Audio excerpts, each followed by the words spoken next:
বাজার ভর্তি এখন মাছের ডিম, আর মাছের ডিম ভাজা খেতে খেতে বোর হয়ে গেলে একবার কিন্তু এরকম মাংসের মতো করে বড় বড় আলু কেটে মাছের ডিমের এই ঝালটা ট্রাই করবে। কি যে ভালো হয় খেতে, একবার ট্রাই করলেই বুঝবে। প্রথমেই মাছের ডিমটাকে আমরা পেঁয়াজ, রসুন, কাঁচা লঙ্কা, ধনেপাতা আর বেসন আর নুন হলুদ দিয়ে বড়া ভেজে নেব।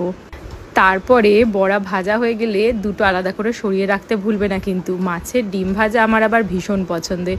এই রান্নাটা করতে গেলে এই বড়া ভাজার সাথে সাথে এই দুটো আমার পেটে চলে যায়। এরপর আলুগুলোকে নুন হলুদ দিয়ে ভেজে নেব। তারপরে সেই তেলের মধ্যেই জিরে আর শুকনো লঙ্কা ফোড়ন দিয়ে দেব একটা গোটা বড় সাইজের পেঁয়াজ। পেঁয়াজটা বেশ লাল লাল করে ভাজা হলে একটা মশলা বানিয়ে নেব। তার মধ্যে দেব রসুন, আদা, টমেটো আর কাঁচা লঙ্কা। এরপর ভাজা পেঁয়াজের মধ্যে অ্যাড করব এই মশলা বাটাটা। তার সাথে দেবো জিরে গুঁড়ো, ধনে গুঁড়ো, লাল লঙ্কা গুঁড়ো, নুন, হলুদ। এখানে আমি কাশ্মীরি লঙ্কা ইউজ করছি রঙের জন্য, কারণ আমি ঝালের জন্য আগেই কাঁচা লঙ্কা ইউজ করেছি বাটার মধ্যে।